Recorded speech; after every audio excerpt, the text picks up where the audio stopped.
ব্রাহ্মণ এবং বানর। অনেকদিন আগের কথা। এক ব্রাহ্মণ নদীতে গোসল করছিল। গোসল করার সময় সে দেখল এক বানরের বাচ্চা নদীর পাশে বসে জোরে জোরে কান্না করছে। গোসল শেষ করে ব্রাহ্মণ যখন নদী থেকে উঠে আসে তখন সে বানরটির কাছে যায়। বাচ্চাটি ভয় পেয়ে গিয়েছিল। এসো এসো, আমার কাছে এসো, ভয় পেও না, আমার কাছে এসো। বানর লাফ দিয়ে ব্রাহ্মণের কোলে উঠে যায় আর ব্রাহ্মণ তাকে নিজের সাথে করে তার বাড়িতে নিয়ে যায়। ব্রাহ্মণ তখন বানরটির নাম দেয় পিঙ্কু।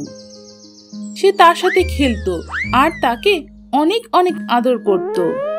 সব সময় তার খাবার দাবারের খেয়াল রাখত। বানরটি ধীরে ধীরে বড় হতে থাকে আর সাথে আরো চঞ্চল হয়ে ওঠে। ব্রাহ্মণ মাঝে মাঝেই কাজে বাইরে যেত আর যখনই বাড়ি ফিরে আসতো সে বানরের জন্য ফল নিয়ে আসতো। একদিন সে বাইরে গেছে। বাবাজি, আমি শুনেছি যে আপনি নাকি বানর পালছেন। বানর না, ও আমার পিকু, ও আমার ছেলের মতন। প্রতিদিনই ওর জন্য ফল নিয়ে যাই। ওর তো আম আর কলা অনেক পছন্দের। তো নিন বাবাজি, আজ আমার পক্ষ থেকে ওর জন্য আম নিয়ে যান। ধন্যবাদ ভাই, ধন্যবাদ, সুখী হও। কিছু দূর যাবার পর ব্রাহ্মণ এক টমেটো ওয়ালাকে পায়। বাবাজি, আপনার বানর তো সবজি খায়। হ্যাঁ হ্যাঁ, ও অনেক ভালো। আমি ওকে যা খাওয়াই ও তাই খায়। ফল সবজি সবই খায়। তো নিন না বাবাজি, আমার পক্ষ থেকে টমেটো নিয়ে যান। ধন্যবাদ ভাই। ব্রাহ্মণ খুশি মনে বাড়ি ফিরে আসে। বাড়ি ফিরে ব্রাহ্মণ বানরকে ডাক দেয়। পিঙ্কু, ও আমার আদরের পিঙ্কু, দেখ দেখ, আজ তোর জন্যে আমি কত ফল আর কত সবজি পেয়েছি। বানর দৌড়ে আসে আর ব্রাহ্মণের কোলে উঠে বসে। তারপর ব্রাহ্মণ আর বানর একসাথে ফল খায় আর এভাবে সুখী জীবন কাটাতে থাকে। বানরের ব্রাহ্মণের জন্য ভালোবাসা কখনোই কমে না। আর অন্যদিকে ব্রাহ্মণ তাকে পরিবারের সদস্য মনে করত। সবাই ব্রাহ্মণ আর বানরের ভালোবাসা দেখে অবাক হয়ে যেত আর কেউ তাদের সাহায্য করতে ভুলতো না। আমাদের সব সময় নিজেদের পাশাপাশি অন্য প্রাণীদেরও নিরাপত্তা আর খাবারের ব্যবস্থা করা উচিত। জাদুকর রাজকুমার। রাজা শেরশাহ নদী পার হয়ে তার দেশে যাচ্ছিল। রাজার সাথে তার রানীও ছিল। রানী মা লক্ষ্মীর অনেক বড় ভক্ত ছিল। হঠাৎ ঝড় শুরু হয়, নৌকো দুলতে থাকে। রাজা আর তার সৈনিকরা সকলেই অনেক ভয় পেয়ে যায়। সবাই প্রভুর নাম নিতে থাকে। মা লক্ষ্মী হঠাৎ সেখানে এসে তাদের বলে, রাজা, তোমার রানী আমার অনেক বড় ভক্ত, তাই আমি তোমাদের সাহায্য করছি। মা লক্ষ্মী তাদের বাঁচিয়ে দেয়। তারপর রাজা মা লক্ষ্মীকে ধন্যবাদ দেয়। রাজা, আমি তোমার পুত্রকে জীবজন্তুর রূপ নেয়ার ক্ষমতা দিচ্ছি। তার যখন ইচ্ছা সে যে কোনো পশুর রূপ ধারণ করতে পারবে। রাজা আর রানী অনেক খুশি হয়। রানীর পুত্র সন্তান জন্ম নেয় আর সে বড় হয়ে যায়। রাজা রাজকুমারকে তার শক্তির কথা বলে না। একদিন রাজকুমার জঙ্গলে যায়। রাজকুমার কখনো সিংহের রূপ নেয়, কখনো ভাল্লুকের রূপ নেয়। যখন সে পাখি হয় তখন সে উড়তে উড়তে রাজা ভীমচন্দ্রের মহলে চলে যায়। সেখানে গিয়ে সে জানতে পারে যে রাজা ভীমচন্দ্র তার মেয়ে ছবির জন্য একজন শক্তিশালী রাজকুমার খুঁজছে। রাজকুমার তখন উড়তে উড়তে রাজকুমারীর রুমে চলে যায়। কে তুমি, আর এখানে কেন এসেছো? আমি হলাম কুমার, রাজকুমার। আমি যে কোনো জীবজন্তু বা পাখির রূপ নিতে পারি। আর আমি পাশের রাজ্য থেকে এসেছি। আর আমি সেখান থেকে উড়ে সোজা তোমার মহলে এসেছি, তোমার কাছে। আমি তো কিছুই বুঝতে পারছি না, কিন্তু তোমাকে আমার ভালো লেগেছে। আমিও তোমাকে পছন্দ করি আর তোমাকেই বিয়ে করতে চাই। আমার বাবা বিয়ের জন্য একটি শর্ত দিয়েছেন। আমার বাবার তলোয়ার যে সবার আগে খুঁজে নিয়ে আসবে তার সাথে আমার বিয়ে হবে। রাজকুমার রাজা ভীমচন্দ্রের সেনায় যোগ দেয়। তারপর একদিন ভীমচন্দ্র তার সেনা নিয়ে দূরের জঙ্গলে যায়। আর সেখানে গিয়ে তার সৈন্যদের বলে, সৈনিকেরা, আজ থেকে প্রতিযোগিতা শুরু হলো। যে আমার মেয়ের কাছ থেকে তলোয়ার নিয়ে সবার আগে আমার কাছে আসবে, তার সাথেই আমার মেয়ের বিয়ে হবে। সে কোনো মন্ত্রী বা সৈনিক যেই হোক না কেন। রাজকুমার পাখির রূপ নিয়ে খুব তাড়াতাড়ি রাজকুমারীর কাছে চলে যায় আর তলোয়ার নিয়ে আসছিল। পথে সে নদী দেখতে পায়। তখন সে নদীকে সম্মান করার জন্য সেখানে দাঁড়িয়ে যায়। তখন সে তলোয়ারটা উধাও হয়ে যায়। রাজকুমার চিন্তায় পড়ে যায় আর সোজা রাজমহলে চলে যায়। কিন্তু সেখানে গিয়ে সে দেখে অবাক হয়ে যায়, রাজমহলে আগেই রাজার এক মন্ত্রী তলোয়ার নিয়ে সেখানে উপস্থিত ছিল আর রাজাও তার নামে ঘোষণা করতে যাচ্ছিল। রাজকুমারী সব বুঝতে পারে, কারণ তলোয়ার তো সবার আগে রাজকুমার নিয়ে গিয়েছিল। তাহলে মন্ত্রী কিভাবে নিয়ে আসলো? রাজকুমারী রাজকুমারের কাছে যায় এবং পুরো ঘটনা রাজাকে খুলে বলে। বাবা, ও রাজকুমার আর ও যে কোনো পশুর রূপ ধারণ করতে পারে, আর মহল থেকে সবার আগে তো ওই তলোয়ার নিতে এসেছিল। রাজা ভীমচন্দ্র সব বুঝতে পারে আর তাদের দুজনের বিয়ে করিয়ে দেয়। শানু নামের একটি ছেলে ছাগল আর গাভী পালত।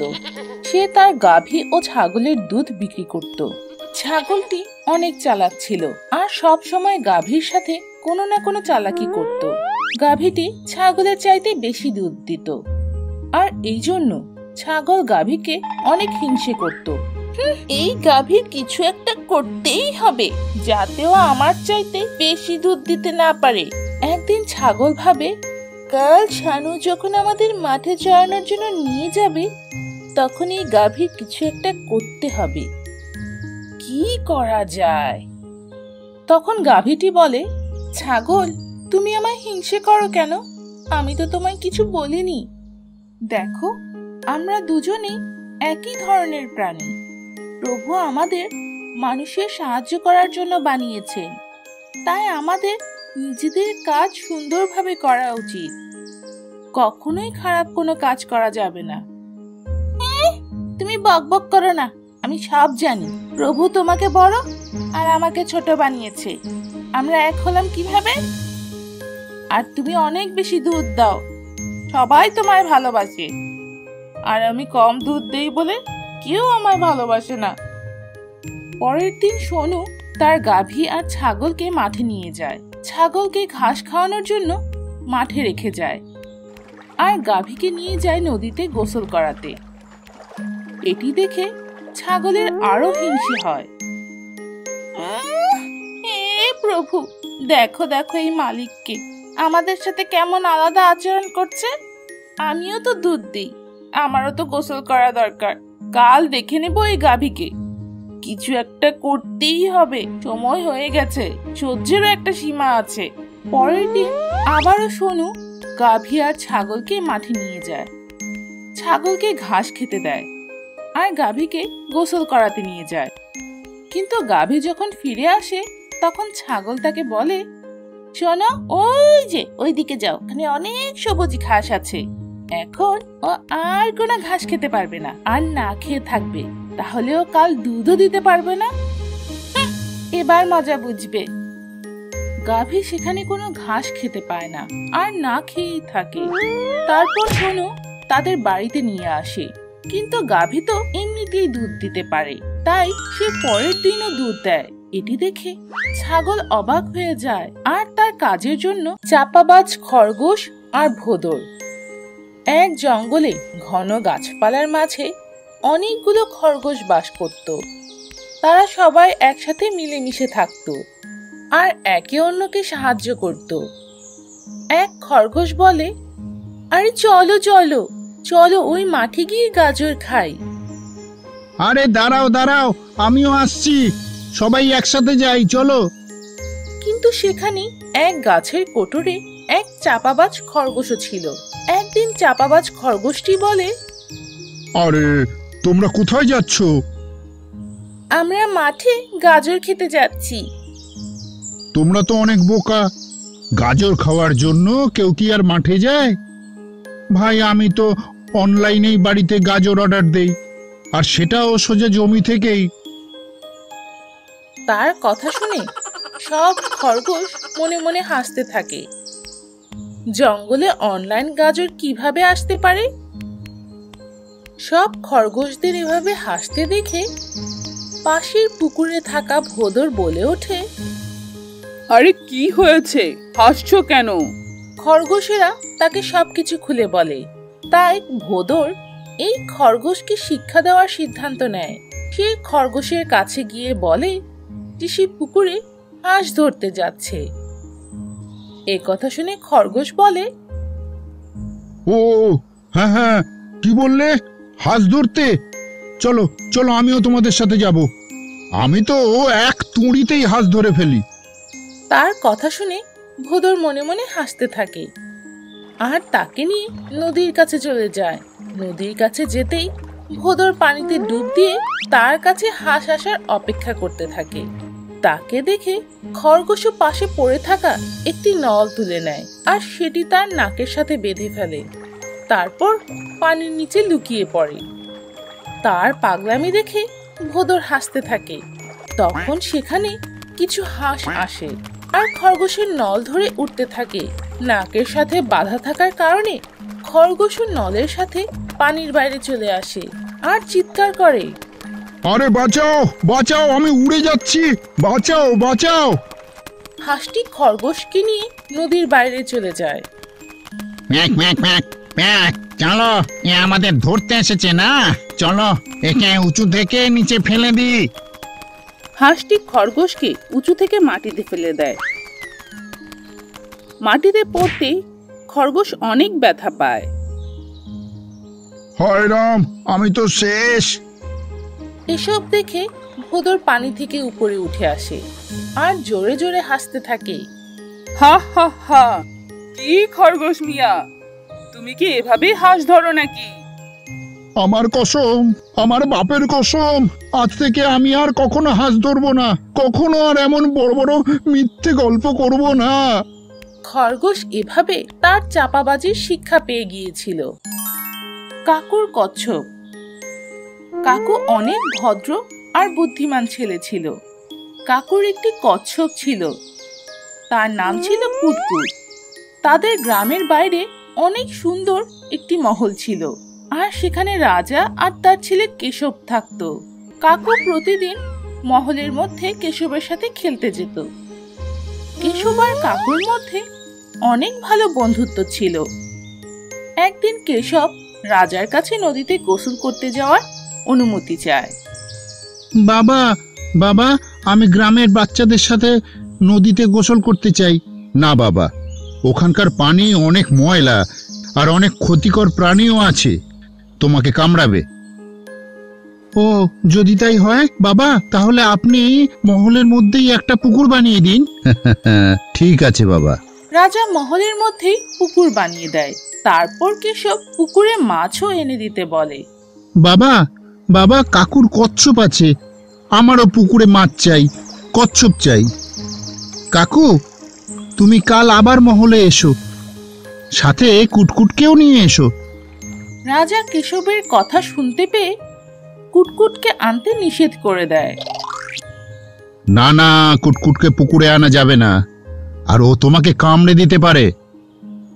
না বাবা, কুটকুট অনেক ভালো, সে কাউকে কামড়ায় না। কাকু, তুমি কালকে কুটকুটকে অবশ্যই নিয়ে এসো।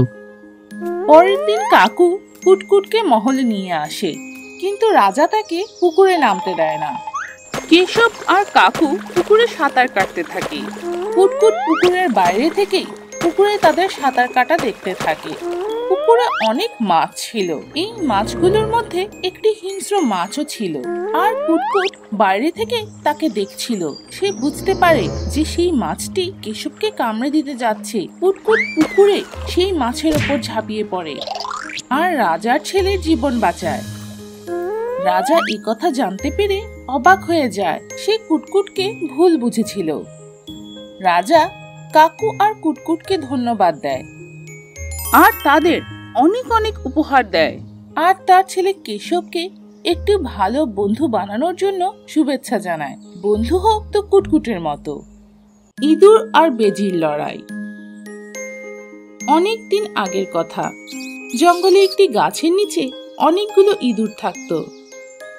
তাদের শত্রু বেজি পাশেই থাকতো আর সব সময় ইঁদুরদের বিরক্ত করত। বেজি ইঁদুর মেরে খেয়ে ফেলতো আর কখনো কখনো তাদের বাড়িতে ঢুকে সবকিছু ভেঙে ফেলতো। ইঁদুরেরা তার জ্বালাতনে বিরক্ত হয়ে গিয়েছিল। একদিন ইঁদুরেরা বেজির হাত থেকে রক্ষা পেতে আলোচনায় বসে।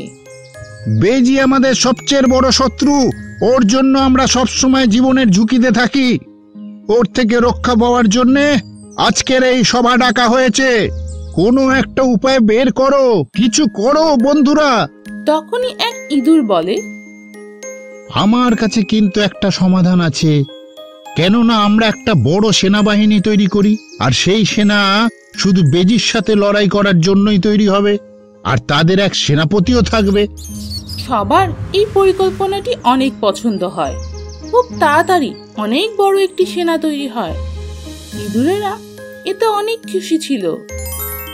তখন সেনাপতি বলে, চিন্তা করো না, এইবার বেজি আমাদের কিছুই করতে পারবে না। হ্যাঁ, এক সপ্তাহ পর ইঁদুরেরা বেজির উপর আক্রমণ করে। ইঁদুর সেনা প্রস্তুত ছিল। ইঁদুর সেনাদের দেখে বেজি বলে, হ্যাঁ, আচ্ছা, এরা আমার সাথে মোকাবিলা করতে চায়। খুব বুদ্ধিমান ভাবে নিজেদের। দেখো, টুপিও পড়েছে, কিন্তু আমার সাথে মোকাবেলা করা অত সহজ না। চলো চলো, এদের একটু শিক্ষা দিয়ে দিই। হ্যাঁ হ্যাঁ, চলো চলো, শুধু শিক্ষাই দেব না, এদের এখান থেকে তাড়িয়েও দেব। ভীতু কোথাকার, আজ পর্যন্ত তো সাহস হয়নি আমাদের সাথে লড়াই করার জন্যে। আমাদের মোকাবিলা করতে এসেছে, এদের উচিত শিক্ষা দিতেই হবে। যখনই বেজি তাদের কাছে চলে আসে, সব সেনা ইঁদুরেরা ভয় পেয়ে তাদের গর্তে ঢুকে যায়। কোনো ইঁদুরই বেজির সাথে লড়াই করতে পারে না। বেজিও এসব দেখে জোরে জোরে হাসতে থাকে। এই দূরেরা কত ভীতু, সেনা বানিয়েছো তো আমাদের সাথে মোকাবিলা করো, ভয় পাও কেন? এতগুলো টুপি, তলোয়ার, কিন্তু লড়াই করার সাহস নেই। এই কথা শুনে ইঁদুরেরা অনেক অপমানিত বোধ করে। শুধু সেনারাই নয়, বাকি সব ইঁদুরেরা রাগে লাল হয়ে যায় আর তাদের গর্ত থেকে বেরিয়ে আসে এবং বেজির ওপর আক্রমণ করে। ওদের এভাবে এগিয়ে আসতে দেখে বেজি গাছে উঠে যায়। দ্রুতই সব বেজি সেখান থেকে পালিয়ে যায়। তারপর আর কোনোদিন ইঁদুরদের বিরক্ত করেনি, আর কখনো ফিরেও আসেনি। ইঁদুরেরা তাদের স্বাধীনতা ফিরে পায় আর সুখে জীবন যাপন করতে থাকে। এক রাজা দুটি কবুতর পালতো। দুটি কবুতরই অনেক সুন্দর আর সাদা রঙের ছিল। একটির নাম ছিল হীরা আর একটির নাম ছিল নীল। কবুতর দুটি নিজেদের সৌন্দর্য নিয়ে অনেক অহংকার করত। একদিন রাজা বলে, মন্ত্রী, আগামীকাল কবুতরের প্রদর্শনী হবে। হীরা আর নীলা ওখানে যাবে। যাও, ওদের প্রস্তুত করো। রাজার কথা শুনে হীরা আর নীল অনেক খুশি হয়। কাল আমাদের মেলায় নিয়ে যাবে। আমি জানি আমাকে দেখতে কালকেও অনেক সুন্দর লাগবে। মন্ত্রী ভাইয়া, তুমি আমাকে সুন্দর করে সাজিয়ে দিও, কেমন? তখনই নীল বলে, তুই এত অহংকার করছিস কেন রে? যেন ওখানে একাই তুই সুন্দর কবুতর থাকবি। ওখানে অনেক কবুতর আসবে, আর আমি তো এমনিতেই সবার চেয়ে বেশি সুন্দর। এই কথা বলে দুই কবুতরের মধ্যে ঝগড়া শুরু হয়ে যায়। দুজনেই একে অন্যকে অনেক আঘাত করে। আর পরের দিন রাজা বলে, মন্ত্রী, যাও, হীরা আর নীলকে নিয়ে এসো। মন্ত্রী কবুতর নিয়ে আসে। রাজা দেখে যে দুটি কবুতরেরই মন খারাপ।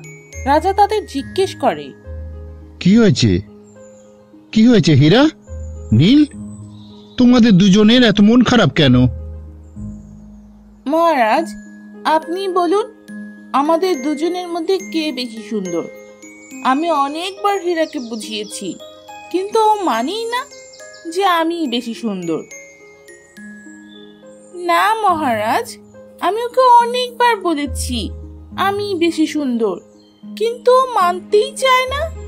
আপনিই বলুন, কে বেশি সুন্দর? এ কেমন কথা? আমার কাছে তো তোমরা দুজনেই অনেক সুন্দর, এর জন্যই তো তোমাদের নাম হীরা আর নীল। চলো এখন চলি, ওদিকে আমাদের জন্য অপেক্ষা করা হচ্ছে। রাজা তাদের দুজনকেই মেলায় নিয়ে যায়, কিন্তু হীরা আর নীল একে অপরকে একদমই সহ্য করতে পারে না আর রাগ করে বসে থাকে। হীরা একদিকে উদাস হয়ে বসে থাকে আর নীল অন্যদিকে মুখ ভার করে বসে থাকে। মেলায় অনেক সুন্দর আর অনেক স্বাস্থ্যবান একটি কবুতর ছিল। হীরার ওপর তার নজর ছিল। সে হীরাকে হিংসা করছিল। সে রেগে যাচ্ছিল কারণ হীরা উপরে উপরে উঠছিল। আচমকা সেই বড় কবুতর হীরাকে আক্রমণ করে বসে আর হীরাকে মেরে ফেলে। রাজা আর নীল অনেক ভেঙে পড়ে আর মন খারাপ করে তাদের মহলে ফিরে যায়। তখন নীল বলে, আমার বন্ধু হীরা, তুমি কেন চলে গেলে? আমি জানতাম তুমিই বেশি সুন্দর, কিন্তু আমি জানতাম না তুমি চলে যাবে আর আমাকে একা ফিরতে হবে। আমার অনেক কষ্ট হচ্ছে বন্ধু। এক জঙ্গলে ভয়ঙ্কর এক সিংহের ছোট্ট একটি খরগোশের সাথে অনেক গভীর বন্ধুত্ব ছিল। সিংহ শিকার করত আর খরগোশ তার গুপ্তচর হয়ে জঙ্গলের সব খবর তাকে এনে দিত। কোন পশু কত মোটা, কে কত খায়, কে কোথায় একলা বসে আছে, এই সব খোঁজ খবর খরগোশ নিত আর সোজা এসে সিংহকে জানাতো। কি মহারাজ, আজকের খাবার কেমন ছিল? মহারাজ, আমি তো আপনার সেবাতেই থাকি সব সময়, আর আমার তো এতেই অনেক ভালো লাগে। কিন্তু ধীরে ধীরে জঙ্গলের সব জীবজন্তু তো শেষ হয়ে যাচ্ছে। এখন আমরা সামনে কিভাবে কি করব, আর কাকেই বা আপনার খাবার বানাবো মহারাজ? এ তো তুমি অনেক ভালো কথা বলেছ খরগোশ ভাই, কিছু একটা তো করতেই হবে। শুধু তুমি আর আমি একলা এই জঙ্গলে কি করব? আমি তো এই জিনিসটাই ভাবছি। চিন্তার কিছু নেই, আশেপাশের জঙ্গলে খোঁজ খবর নিয়ে দেখছি কি করা যায়। ধীরে ধীরে যখন জঙ্গলের সব জীবজন্তু শেষ হয়ে যায়, খরগোশ তখন আশেপাশের জঙ্গলে গিয়ে খোঁজ খবর নিতে শুরু করে। সেখানে সে বড় বড় দুই সিংহকে দেখে। এক সিংহ আর তার স্ত্রী পুরা রাজ্যে রাজত্ব করছিল। সেখানেও খুব ভালো ভালো মোটা তাজা জীবজন্তু ছিল। তাদের দেখে মনে হয় সে যদি এখানে এসে থাকতে শুরু করে তাহলে তার জীবন সার্থক হয়ে যাবে। এই জায়গাটা তো অনেক সুন্দর, এক্ষুনি রাজাকে গিয়ে বলছি। মহারাজ, পাশের এক জঙ্গল শুধু সবুজ শ্যামলই না, জীবজন্তুতেও পরিপূর্ণ। চলুন এখনই এই জঙ্গল ছেড়ে দিন, এখানে কেউ নেই, ওখানে চলুন। কিন্তু আমি ওখানকার রাজা হব কিভাবে? মহারাজ, ওই জঙ্গলে যে রাজা রানী আছে, আমার দুষ্টু বুদ্ধি দিয়ে ওদের মেরে ফেলবো। সেই পাশের রাজ্যের এই কোয়েল তাদের দুজনের কথা শুনে ফেলে। এই ছোট্ট খরগোশ আর সিংহ আমাদের জঙ্গলের কথা বলছে না তো? এরা আমাদের রাজা রানীকে মেরে ফেলার পরিকল্পনা করছে না তো? আমাকে এদের পিছু নিতে হবে। কোয়েল তাদের পিছু করে আর এ কথা বুঝতে পারে তারা দুজনেই তাদের জঙ্গলে যাচ্ছে। সে সাথে সাথে উড়ে গিয়ে তাদের রাজা সিংহকে সবকিছু জানায়। ও এই কথা, এই নাও তোমার পুরস্কার। কোয়েল, তুমি অনেক ভালো একটা কাজ করেছো। এখন এই কথা বলো, আমাদের জঙ্গলে ওরা কোন পথ দিয়ে আসছে? সেই পথে আমরা একটা কাদা ভরা গর্ত বানিয়ে ওদের আটকে ফেলতে পারবো। কোয়েল পথ বলে দেয় আর জঙ্গলের সিংহ সেখানে বিরাট এক কাদা ভরা গর্ত বানিয়ে দুজনকে আটকে ফেলে। ওহ, আরে আরে খরগোশ, আমরা এ কোথায় আটকে গেলাম? মহারাজ, আমি তো ডুবে যাচ্ছি। কিছুক্ষণের মধ্যেই খরগোশ সেখানে ডুবে মারা যায় আর অন্য বড় সিংহ এসে বলে, হা হা হা হা হা, কেমন রাজা তুমি, নিজের জঙ্গলকেই খেয়ে ফেলেছো। এখানে আমি আমার প্রজাদের তেমনটাই খেয়াল রাখি যেমনটা আমার বাচ্চাদের রাখি। এবার তোমার মৃত্যু নিশ্চিত, আর তোমার জঙ্গল, হা হা হা হা, ওটা তো আমাদের সবার হবে। আর এভাবেই সিংহ আর খরগোশ মারা যায়। আর অন্য রাজা সিংহ ওদের জঙ্গলে এসে জঙ্গল দখল করে আর জঙ্গলকে আরো বড় করে ফেলে। শিকারপুরের রাজা সুন্দরভান সিং ছিলেন অনেক দয়ালু রাজা। সে তার রানী সুরময়ীর সাথে অনেক সুন্দরভাবে রাজ্য পরিচালনা করছিলেন, কিন্তু তাদের একটাই দুঃখ ছিল, তাদের কোনো সন্তান ছিল না। মহারানী, এমনিতে তো আমাদের প্রভুর দেওয়ার সব কিছুই আছে, কিন্তু কষ্ট তো শুধু এক জায়গাতেই, আমাদের তো কোনো সন্তান নেই।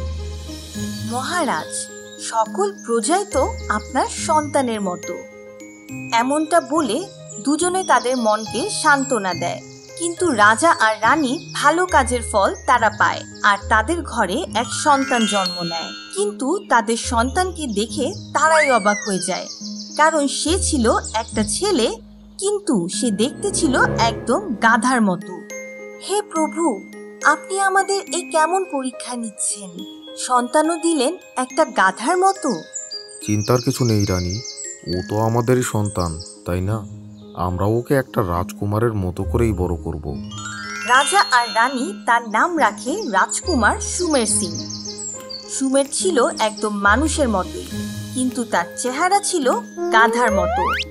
একদিন এক পণ্ডিত বলে, মহারাজ, এ হচ্ছে আপনার পূর্বপুরুষদের দেয়া অভিশাপ, কিন্তু আপনি চিন্তা করবেন না। যেদিন রাজকুমারকে কেউ সত্যিকারে মন থেকে ভালোবাসবে, সেদিন সে মানুষের চেহারা ফিরে পাবে। কিন্তু হ্যাঁ, সাবধান থাকবেন, তাকে কখনো আয়না দেখতে দেবেন না। রাজা তেমনটাই করে।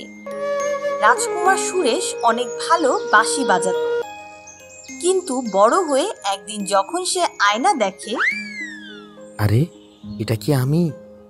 আমার চেহারা তো গাধার মতো।